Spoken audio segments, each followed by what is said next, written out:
Hello, this is Claudia Orengo from heartmade.es, and you are watching the Ask Me Anything series. So if you want to submit a question like the one you're going to be listening to, you just need to be a subscriber on my email list. You'll find a link here to join. It's at heartmade.es/AMA, and then you'll be able to submit your questions. So today's question says, what were the first 20 or so tasks that got you momentum at the start of your business journey and the mindset that helped you reach there? Well, I have to start by saying 20 is a lot. That felt overwhelming to me to create the list of the 20 first tasks that got me momentum. But I made a list and I arrived to 11, and I think it's more than enough to get you started because it's not things that you would do in just a few minutes. So first, I want to talk about mindset because more than tasks, I felt that having this right mindset and these things that I was thinking were really helping me thrive and continue and being resilient. So I had two thoughts. First was, I do not want to go back to working for somebody else. This is a strong feeling I have inside myself.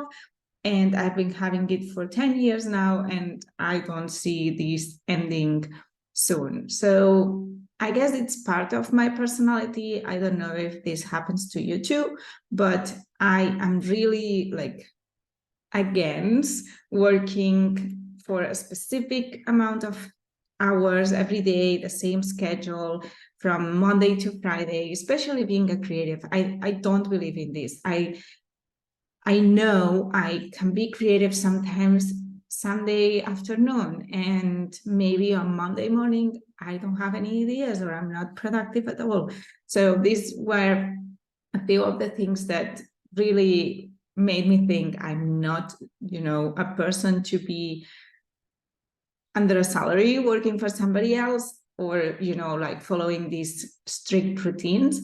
And this is kind of like a drive for me to continue pursuing my dream of working for myself and being independent. So that was part of my mindset. The other part is that if people love what I do, which was happening since the beginning, and they tell me they love it, I have to believe it. I have to believe I'm good enough. It's good enough.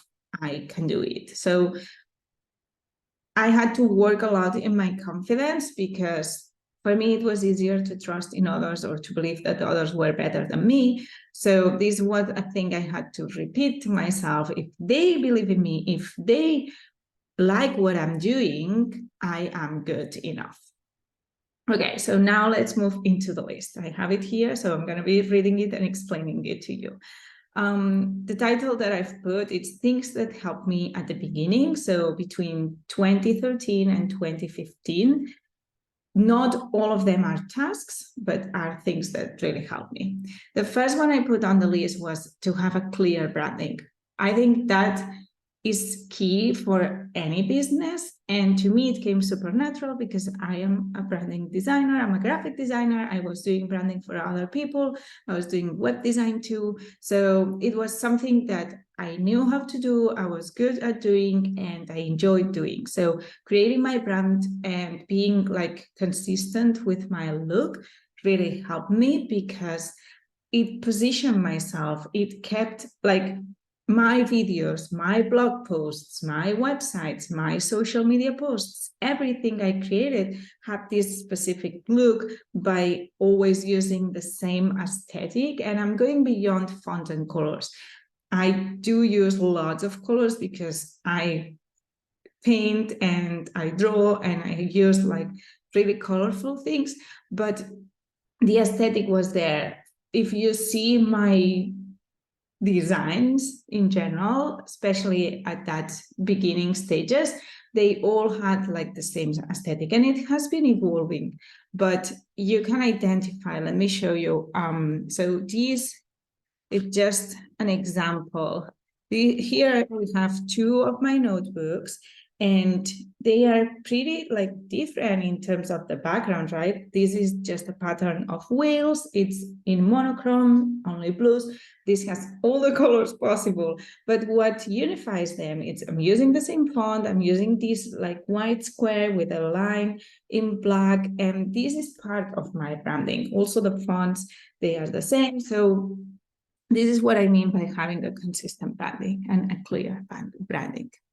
Okay, then the second thing on the list is to have a good web presence.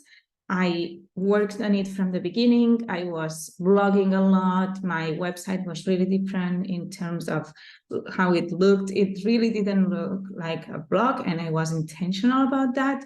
So having a good web presence in terms of aesthetic, but also in terms of creating things and being present there, not having a static website, it helped me a lot. Then Instagram, it's the third thing on the list, but I put it as Instagram in the old days. It hasn't been working for me for many years now. Also, I haven't been, actively working on it, but there was a moment in which I was following a strategy that no longer works. I was really active on Instagram with hashtags, etc., and finding potential followers that really were my audience in there, connecting with them.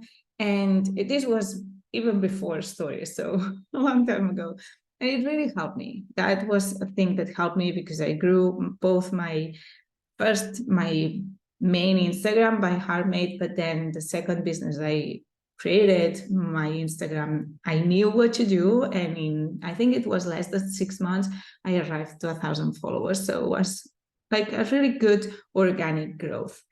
The fourth thing that helped me was a blog, having a blog showing my personality. I was not blogging in the sense of creating like long blog posts and trying to be like super strategic in terms of what I was sharing and then having a freebie, etc. I was more like showing my personality. Maybe it was a blog post that was just a paragraph with a photo saying, hey, I've visited. I remember one of them was, I am in Iceland. I was traveling with my friends and I saw a kids park, like children, like the park where they play in the street. And it was so like modern, so designed, something I had never seen before. And I took a picture of it and I made a comment. It was more like a blog, more like a social media post rather than a blog post. Maybe if you envision what you would say on a tweet or what you would say in a short caption on Instagram, that was the kind of post. But it showed my personality. It showed that I was traveling, I loved traveling, and I was always with this eye, looking for the newest or most amazing things in terms of design and creativity. I was doing interviews to other people. I was like playing, basically. And that translated into people connecting with me. I kept hearing comments from people saying, hey, I love how you write. Like it shows your personality. You type things not in the most like perfect way, but as if you were speaking. And I received that feedback and I understand that made me connect with the audience. Then the fifth thing I have in the list, it's Pinterest traffic. Pinterest really helped me a lot. I think it started at 2015 when I actively followed strategy to grow on Pinterest and I was driving traffic. And that brings to the next thing, which is YouTube. I had a video on YouTube and through Pinterest in just a couple of months, I started seeing lots of views, like it increased drastically. And that video became viral and that video brought me like connections with other brands, people. There was a company who hired me to create a course for them following the same topic of the video. So that really like created lots of exposure to me. Then the seventh thing on the list, it's free publicity in blogs and magazines. And that's actually a title of a training of mine. So I'm going to put a link for you if you want to join. It's a strategy I followed. Basically, reaching out to magazines and blogs to be published with, a clear step-by-step, knowing what to say, how to be ready, etc. And I started getting publications in magazines like Elle magazine. They published one of my handmade purses. I got published in many places, and I did the same with my wedding stationery business, where I was doing like custom invitations, etc. And I got published in so many blogs in the industry following this same system. And that brought exposure that it didn't bring like immediate sales, but it increased the people who were contacted me. It increased definitely like my position in the market. People were looking at me as more, experienced, just because these big media were talking about me. I even got into TV. So that really helped me. Then the 8th point, it's building my own portfolio when I didn't have clients with the things I wanted to do. That really helped me. And this is something I did from like the really beginning. Even I think I started even before I was considering my business. I was still working for a company, and I was already creating my own projects. And I think it's key, because even if you don't have clients, you can create, like, you have this creativity. If you have it, I had it. And I had the ideas of things I wanted to create. So I would make up the client, I would make up the briefing, I would create my own design solution, and I would present it as if it was a real project. And that would be part of my portfolio. And I see two main like positive things from this strategy. One is that you are building your portfolio. Your portfolio is not empty. It has things to show up. And the second is that you are building it with things that make you happy, with the exact things you want to do for clients. So that will attract the clients who like the things, and they will bring you similar projects. So you are like narrowing down and funneling who you want to work with and what type of projects you are available to do. So that helped me attract the kind of creative minds and the kind of customers that I wanted. What else do we have here? Okay, 9, doing my best job possible.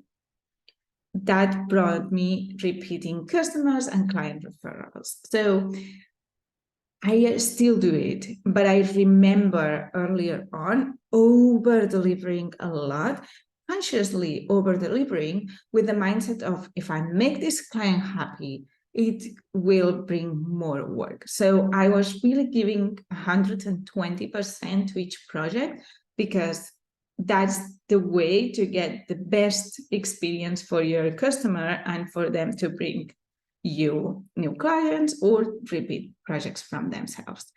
The number 10 is to have business friendships and networking. That really helped me a lot. When you start meeting other people in same situations, you can help each other, you can grow together, and it explodes your growth, but it also brings you that sense of connection and understanding, because sometimes we don't have people around us that understand exactly what's going on in our life. So that was key for me to continue growing up. And finally, the last on the steps of things that helped me, and this has been something I continuously work on, and I recommend you to start as early as possible, as soon as possible. This is growing my email list. I started probably in 2013, and by little by little working on it and doing constant work, it really helped me grow. And the more people I have on my email list, the more people buys from me, the more revenue I earn. So it's definitely something I recommend you to start as soon as you can. So this was my answer to your question. I hope you find this useful. And remember that if you want to submit any questions, you just have to be a subscriber of mine So go to heartmade.es/AMA and you'll have access to the free form to submit your questions for free.